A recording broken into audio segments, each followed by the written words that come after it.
Hi, everyone. It's Renee from the Fractional Referral Network. Today, we're having a chat about client acquisition. So far, we've got Tiffany and John here with us today, and hopefully, we'll get a couple more. Anyway, I was just asking, how are you currently getting clients? Tiffany, go ahead. Yeah, thanks. So yeah, with the nature of my work, I feel like it's always changing. But as we've talked about before, instead of just throwing the whole kitchen sink in terms of business development efforts at my market, I've had to be really strategic. So in the HR space, or particularly talent acquisition, I I know that the obvious is look for the HR leaders, partner with them, but then you've got to drill down to what kind of company they're working at, what industry, what size, Yes. because sometimes they all already have the support that I might be offering.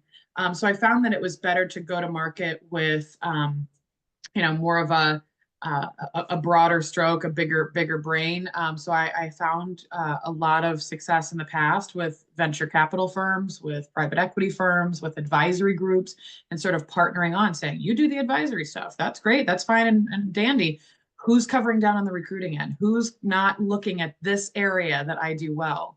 And Yes. even that has been challenged in recent months, just because everyone's still trying to figure out what's going on. So I feel like, the business development efforts that I used before, whether it be a referral or, just using my network and, hey, how can I help? Or can I come back in and do some of this stuff? And that's even dried up right now. So I'm currently doing a much more documented and intentional strategic approach towards this number of people in a networking capacity, this number of people in referrals, this number of people in actual business conversation. So I could go into the details of the numbers there, but I've had to be a lot more specific and a lot more intentional recently. Now, with changes in the economy and layoffs and stuff like that, that has a terrible effect on recruitment. So is there a recession-proof product that is a complement to what you do that you could offer instead? So that you've got something that will take you no matter what, just like, alcohol is the one thing that's recession-proof. You need your Mhm. alcohol. Not you literally. know yeah, looking at some of the things that I've offered. So before I was, when I first started, it was I wanted to offer individual services to help people with their resume and their LinkedIn revisions. I wanted to help companies with their recruiting efforts and training their team, and I wanted to help in community engagement efforts, the events and connecting all those pieces. That was a lot for just one person to do at any given time, but recently being able to see that I have these segments or these buckets of work that I offer to a business or that I offer to a team. I can come in and augment or strategize on your recruiting activities, sure. But then again, when the industry does this and that, we don't know where we're going to land. I offer things like project management pieces and those elements, or even just assessments. I love that my process has an assess current state piece. So I say we've got all these different tools that we can put into it, but let's assess current state. So that's sometimes a quarterly initiative that I can offer, to be able to say, let's just do a spot check. Let's look under the hood. Here are some up-to-date tools and services and a project management sort of thing, that everyone kind of harumphs over. Everyone sort of, scrunches their brow over, that kind of stuff, quarterly and even annually. What about exit strategies? Like you've now I've you've I've got been you've pulled got a in that way as workforce and well. you have to lay off 300 people. You're the recruiter, but can you also Yeah. uh, play the other side of that coin? I've been tempted to be pulled in that direction as well. I just feel like it would pull focus from what I do best. But I'm not opposed to that. I just feel like when you have such a large need on that side, to pivot and shift away and abandon all of the projects and thought leadership on the recruiting end of the house. I like to focus on that sourcing, screening, selection, and support function, and then I come back into the conversation at separation. But again, that's a whole other animal on the back end, of separation of employees. I'm just thinking of a way of giving you continuity through the Right, through the life cycle of an employee, right, right. right? And I felt like if I had more collateral or more developed on that separation side, then I would market that. But again, that I think that requires a heavier lift. So they'd probably send Right. me 5 to 50 employees that they're going to be, reducing from their workforce. And then I'd be flooded and not able to absorb that bandwidth while still also focusing on the projects Sure. that are true to the business. So that's I where I've landed understand. with that for now. But Yeah. as I grow, I'd love to have people that cover on all of these fronts and even get back into the individual services. I see that is going to be a huge need. Another area that I get pulled into as well is how are you helping individuals? How can you help them stay up to date, forward facing with their LinkedIn, their resume, their tools that, from a recruiter's perspective, what they need to look like. Again, Right. there's a whole set of professionals for that. Sure. I don't claim to be that. And I've been tempted to do that for, part-time, paying the bills work in the past. Yeah. And it does pull focus. So I just want to, try to do that as needed, but not pull focus every time that there's a little bit of a drought in some of these mainstays of my business. Yeah. No, stick with what you know is a good policy, I think. Right. Right. John, what have you been doing for business development for getting leads? Well, what I've been doing really for the last 3 months or so is pivoting, trying to decide what I was going to do. Okay. I started, as you know, I started off focusing on the AI imagery and to a lesser extent the video for marketers. I've shifted. I'm focusing right now on fractionals who are anxious about AI, and I'm doing a research project where I'm asking fractionals to spend half an hour with me and to chat and discuss it so that I can learn more about what they've experienced. And that's really my lead generation model, getting to know more and more fractionals. And so I'm reaching out to, probably between 5 and 10 second level connections a day. And I'm having good luck with getting them to come on board as first level connections. And then I ask them if they're willing to have a conversation. And that's going well. That just started last week. So have you been able to figure out what service you'd be offering them? Like, Well, I'm setting up basically a membership situation for the fractionals, totally revolving around AI, okay. and doing so that's in the process. I'm just on a call with one of the developers. School is a really good I, platform. I hate school. Do you? Okay, Yeah. because it makes everything so easy for you, No, it's you know? there's two major problems with school. One, I just don't like it. I don't like the way it's structured. And the second is they own your content. They own your context. They own everything. And if they decide for some reason to change their business model to, they don't like something you've done, it's like Circle's the same way. They don't own my content or my contacts. I have, I can upload, and I have done. I mean, everyone that comes into my community, I can upload all of those files to an Excel spreadsheet. And I can set up automations that when someone joins, they get on my email list, and MailChimp or whatever mail I'm using. So they don't own that. And my content is my content. I can pull that out anytime I want. Plus, it's on my laptop. So they don't own That's anything. more okay. So Yeah. it really gets down to my second one. I just don't like it. I don't like Don't like I don't it. like going on it. I don't like using it. It's not perfect, but it does take it does make it quick and easy to ramp up, Mhm. So Well, I obviously yeah. I like slow and difficult. All right, that works for you. That's groovy with me. I don't care. John, I was just going to ask, I talked with a few other fractional leaders, and I mean, I feel like there's always a different idea to be had in the business development realm or the client acquisition piece. But, I started to talk with a few fractionals that were doing, assessments or using some of those, you know, quizzes of sorts, that you send out to your network. Like, hey, would you mind filling this out just to kind of give me a good idea? I did that for sort of assessing current state of recruiting needs, and just kind of seeing what my network really knew in terms of like I just mentioned, my areas of expertise are sourcing, screening, selection, and support. But I wondered if what you're doing in terms of reaching out to 5 to 10, people a day, one-to-one, if maybe sending them that assessment tool might kind of give you a little bit of an efficient way to gather information. And then, you have a little, some people aren't willing to jump on a call with someone they don't know, but they're more willing to do, quick answer of some questions, and vice versa. Some people are like, I'm not going to do either, but just wondered if that was something you tried. I'm looking for the people who are willing to get on the call. I don't really care about the others. Gotcha. I want to have one-on-one conversations, and I'll give you an example.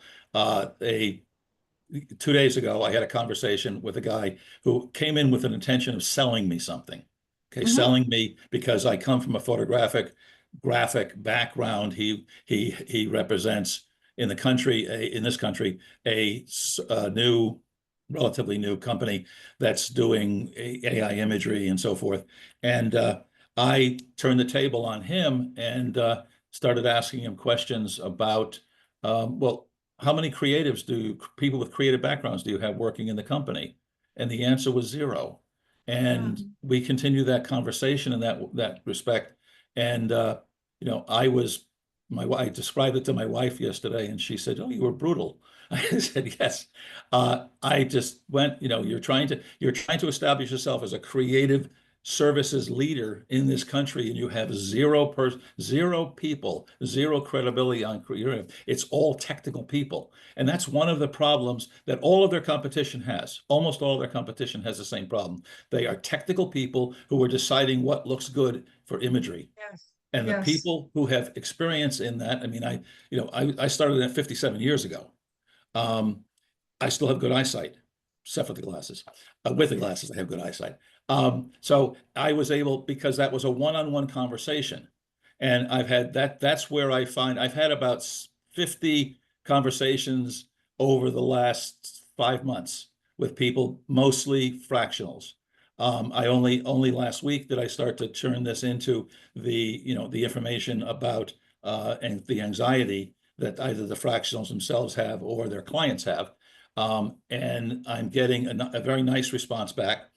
So I'm going to go that way, because to me, people are going to hire me or bring me on board with their clients, not based on seeing something in writing, but in a conversation. What would be wrong with being a creative consultant to companies that have these tools that don't have any creative people? Is that something that you would like to do? Oh yeah, they've booked the second call with me for Monday. Good. Excellent. With their So co. there is some money in the funnel there. Oh, well, hopefully. Hopefully, But that's, hopefully. Yes. that was a very natural thing for me when I'm listening to him trying to sell me on this tool, and I know, there are 1,000 others that do, don't try and sell me on removing backgrounds. Yes. But Yes. this company, it happens to have it has a lot of funding behind it. It has two major investors behind it. They're based out of Tokyo. They've been around since 2020. So we'll see what happens. Well, good luck with that. Well, that's when Canva started. Canva was all technical people out of Australia, and they hired Guy Kawasaki to come in and be their creative spokesperson. And it worked out very well for all of them, because Guy didn't take a fee. He took a pure equity, and Canva's done very well. So, so you have, there's precedent. I did some research today, just to refresh my memory. Adobe started off with some creative people who sold Photoshop. I'm sorry, Adobe was to technical people that bought Photoshop because it brought them into the creative market. And then they hired a man named Russell Brown, who is still with the company. And he was their creative leader. So if you're going to succeed with creative people, especially when you're looking at doing it with advertising agencies and design firms and so forth, you really have to speak their language. You can't just come in and say, we have more pixels than the next guy, which is what they say. Yes. So what do you guys find is the biggest obstacle to face when when you're trying to get new business? What's the thing that really gets in your way? Well, I think that one of the biggest obstacles is the term fractional. Oh, okay. You have Yeah, to educate people. Yes. it stops people. You know, Mhm. it's not the people who are in the fractional business understand it. They know what it is, but Mary and Joe in the companies don't know. It's Right. like fractional, is that a consultant? And then you get Mm. people, that talk about fractional consultants as against fractional pros or fractional executives or whatever. So it's unclear in the marketplace, which is unfortunate because I think it's a good term, but it's unclear in the marketplace. Uh, I think if that becomes the biggest obstacle, you haven't messaged properly, because that should not be the thing that keeps someone from talking to you. You should be speaking to the results that you create, the problems you solve, and your title doesn't matter. Uh, you know, No, you you asked what I think is the biggest obstacle. And I think yes, that is a big obstacle, has nothing to do with the person who's claiming to be the fractional. One spends time explaining to people what a fractional is. You know, yes. so that's the issue. It's not an individual My problem. what I'm trying to tell you is don't spend time trying to explain what a fractional is. Explain what problems you solve and how you solve them. Mhm. And the title matters way less. So then whether explaining what a fractional is not an obstacle is not an obstacle, because you're obviously someone who can solve the problem. Tiffany, what are I your think that, yeah, I think that for me, the balance of figuring out what types of activities generate the best results, and it's not always about the what's in it for me, right? It's not always the sales brain that's leading the conversation. And that's been my downfall. That's been to my detriment before, where I'm like, oh, I just love connecting with people, and I'm a naturally social person. You put me in an event, or at a networking engagement, and I'm a butterfly that loves that. I'm energized by that. But I remember, doing events regularly. I would hire someone as an assistant or an admin to walk around and just be my ears and just walk around behind me, because I would be so connected in that social space that I'm forgetting that there's something to follow up. And so for me, it is in, sometimes documenting and being clear on the amount of time that's spent developing these types of connections and these types of leads versus what is translating to actual business. I could look back over my business's life so far and see where I was spending so much time doing all the things that I thought were equaling I was being successful entrepreneurially, and then realizing I'm not really generating any leads. I'm not really clear on how I'm getting business. I'm just staying busy. So I think that's been more of my task to drill down on now, especially when I'm sort of coming out of a winter of my business where things have been slow, and when I'm coming back to market, I don't want to just burn, like the scorched earth tactic of burning through all these leads. I want to just be mindful and know, okay, these are in this category, I'll follow up with them in a month. These are in this category, I'm going to follow up with them next week. So just being more of a business development brain around that, being more yes. intentional has been the challenge. And I think a lot of people get overwhelmed with all the tools. I've mentioned this before. That's like option overload, and you get analysis paralysis. And there's all of these things listening to us and our social tools that are saying we could hire an appointment setter for you. We could do this. We could do that. Here's this AI tool for this. Here's this something for that. It's like that. Those are great, but you've got to know what you want it to do and what your budget is to be able to automate some of those functions if it's not what you love doing day in and day out. But doing it all myself, that's where I'm just trying to task myself with what's realistic to do and where the results are coming from, the quality. Having a disciplined process, a set of questions that you ask, Mhm. knowing, and again, it comes down to knowing exactly who your ideal customer is and the problem you solve and how you solve it and how their life becomes better because of it. And Right. when you are able to have that structured discussion, asking questions along the way, so knowing exactly what questions you have to ask to get the information that you want and lead someone down the path to closing a sale, and then asking for the sale. And the number one reason salespeople fail or don't get a sale is because they don't actually ask. So they'll go in and they will talk about, you know, all the great things they do and blah, blah, blah. They don't ask enough questions. They don't ask the right questions, and they don't actually ask for the sale.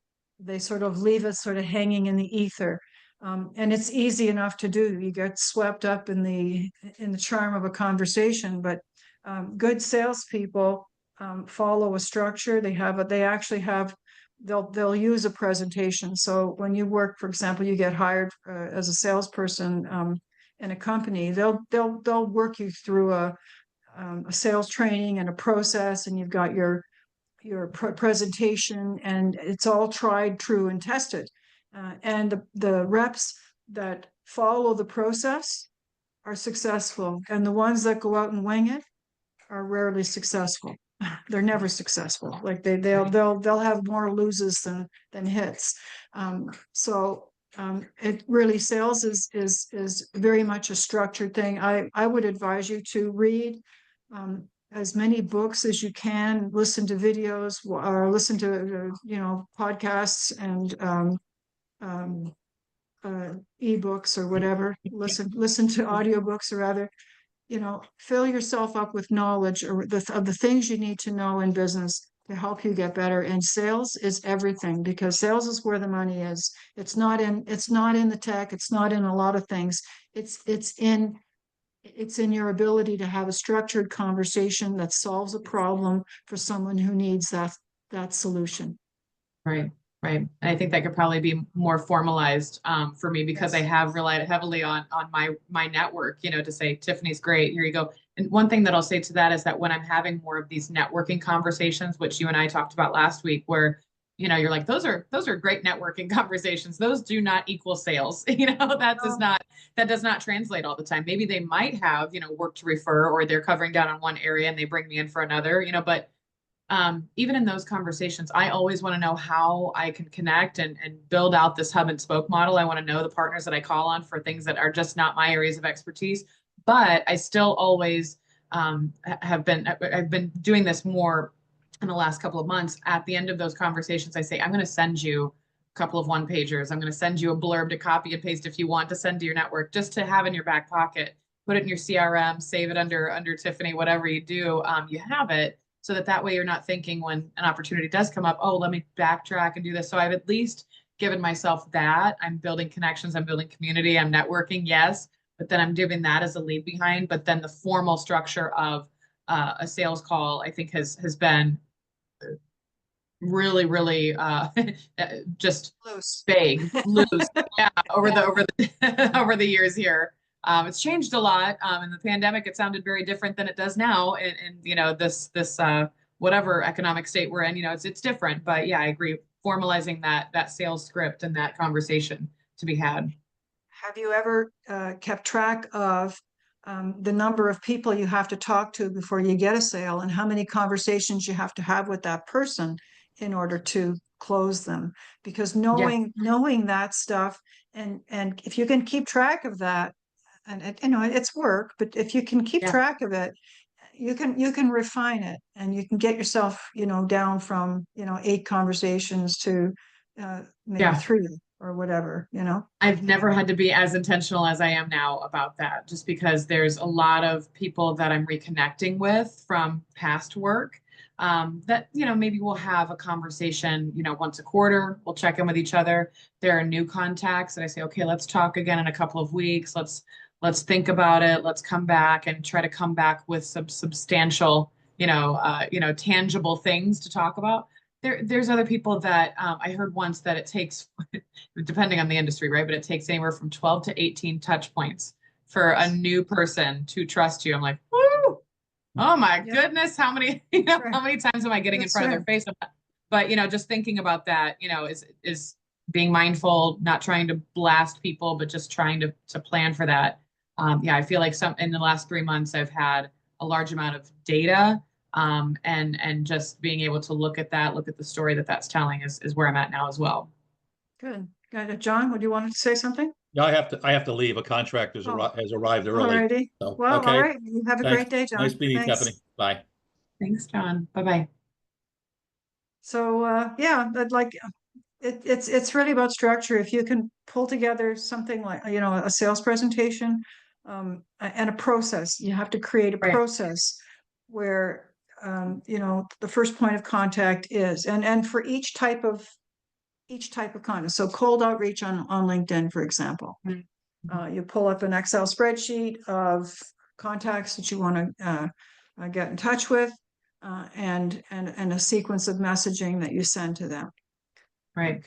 Your connection requests, you know, how you build rapport with them, and so on. And Right. then, you know, you might have another group, another Excel spreadsheet of people that you've worked with in the past, or people who have previous clients. You know, you don't always have to look for new business. It's finding, I got poodle hair on my watch. Finding, finding, uh, uh, sorry, he's a distraction. No worries, no worries. So finding that, I find that in those past connections conversations, sometimes it's, hey, how you doing? It can be a light touch. And I had one of those, it hasn't even been a long-term connection, but I just touched base with them, I think in February. It's a new contact. We had a conversation about some different opportunities. It didn't pan out at the time. And I said, I'll follow up, you know, at the beginning of the next month. And I did. And then I messaged them again this month, just not a salesy, not a, hey, what can we do? Have you heard anything? How can we do? It was just, hey, I hope you're doing well, and you know, happy, you know, spring or whatever it was. And then we got connected again recently, and they're like, okay, I have someone that I'm going to introduce you to next week. Let's circle back. So like that kind of past connections, it's circling back on what we had talked about before. Then it's just a no sales, whatever. Yes. And then hey, I thought of you for this, you know, just that kind of with those past connections, I feel is good. And again, if we're talking about sales and not like just keeping my friends, you know, Yes. keeping in contact with my friends, that's important. So yeah, I hear you there. And what organizations or groups or whatever, who has access to your audience? So, I keep right? hearing it's the venture capital private equity firms, you know, it's that Yeah. space, those And people. so being around those people, offering as much help as you can to those people, perhaps you can collaborate as they send out newsletters, for example. They may Mhm. send out newsletters to people on their email list, offer to write an article for their whatever, for their bulletin, or offer to maybe co-host a webinar, or some kind of an event or something with Right. them, so that you're the subject matter expert around that, and then you become the go-to person, Right.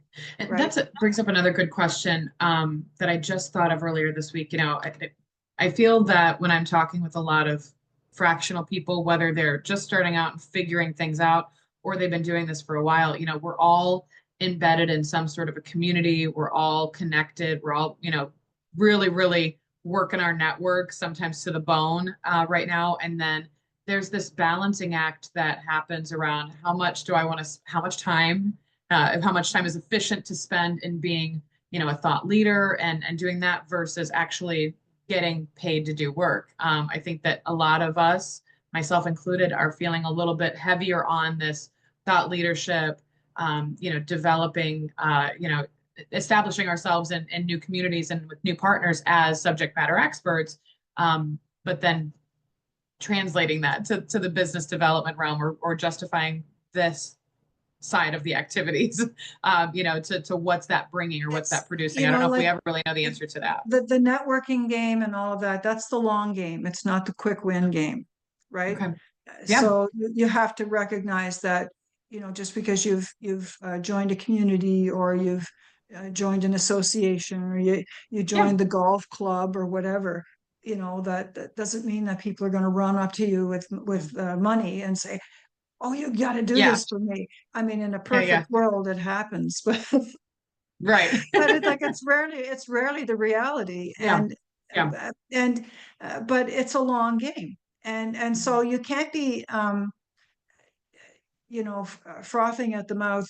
You know, you just have to be willing to provide value Right. unconditionally, Right. and gain people's trust.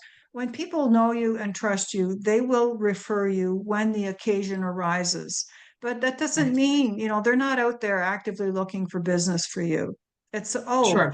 I know someone. Sure, It's sure. that kind of Yeah. thing, right? And yeah, and But I mean, I'm sitting here looking back at 8 years of business, and being able to say, wow, I have partners now that are reaching out to me and yes, now saying, Get Tiffany in here. We've got to work with Tiffany. We've got, I'm just now having that. but that Um, didn't happen in 2 weeks, right? Or no, two absolutely not. months. Yeah.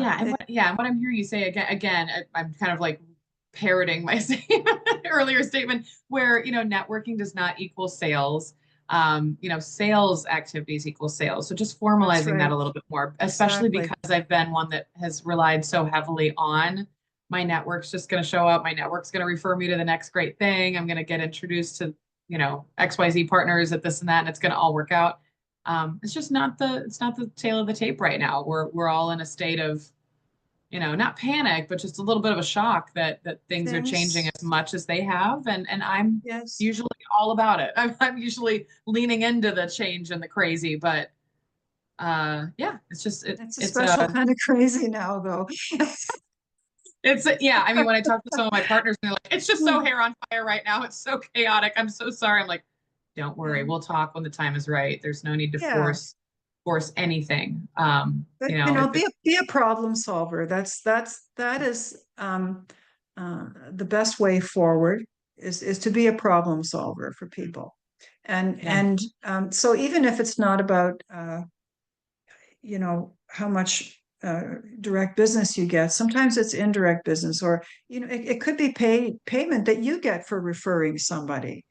So right, maybe the path of least resistance at times isn't a direct client, but who you refer. right, And right. maybe someone who needs an engineer or whatever, and you happen to have an engineer in the community that you've been chatting Mhm. with, and you are trusting that person. You can refer that person. Right. That kind of thing. So Yeah, it can come in a lot of ways.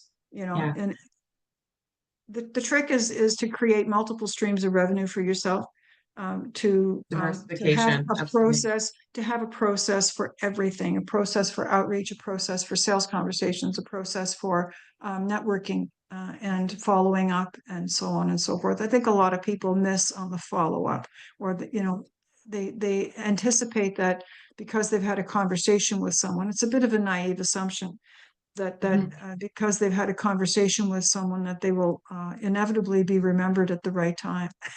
No, yeah, no, I hear They that. won't be. And Yeah. yeah, and I've been documenting those conversations much more diligently over the last month here, and I can see, oh, those are, follow up every month. Those are follow up every 3 months. Those are, I can then take those contacts and put them into a certain follow up category. There are some, again, that if they're there's potential there for a business referral. Yeah, I would follow up with them more frequently without being a pain or a annoyance.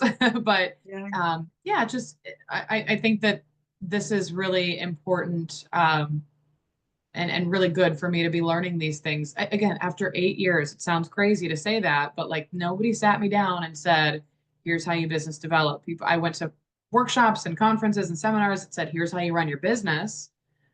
Here's how you can be a solopreneur. Here's how to do all of these things and get yourself established in your market. And I did, and a lot of that was helpful, but definitely didn't know exactly how to go to market, especially as a fractional leader, and to know now what I know, and know the pain points, and to come out on the other side of it feels very different, to kind of go back like cart before the horse concept. But it's good. It's good to learn and good to revise these things, Yeah. as we're going forward. Invest in learning about sales.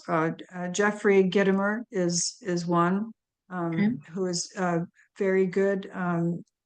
There are like tons and tons of books, and you can get Good. like just free audios on Spotify if you have a Spotify account. Uh-huh. So you don't even have to pay for anything if you're okay to just drive in your car or whatever and listen to stuff as you go along. If you learn better by reading, then go pick up a book. And I have a collection of business books that's like boxes of them.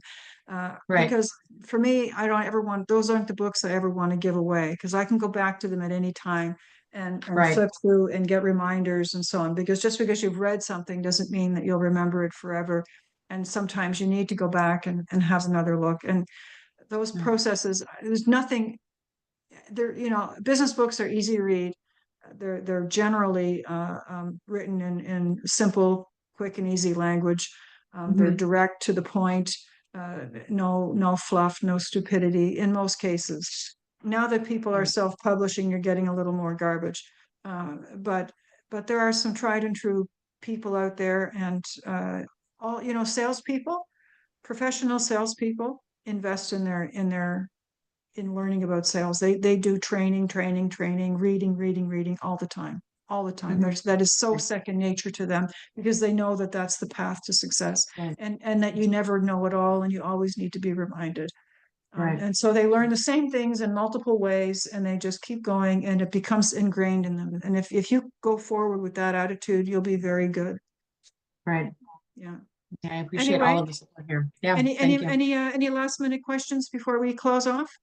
No, I appreciate your time, and Yeah, so glad my to pleasure. see you.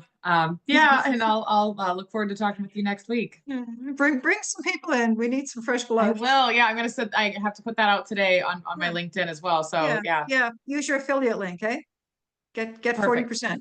Yeah. Will do. Okay. Have a great day. Have a Thank nice you. weekend. Thanks, Bye bye. You too. Bye-bye.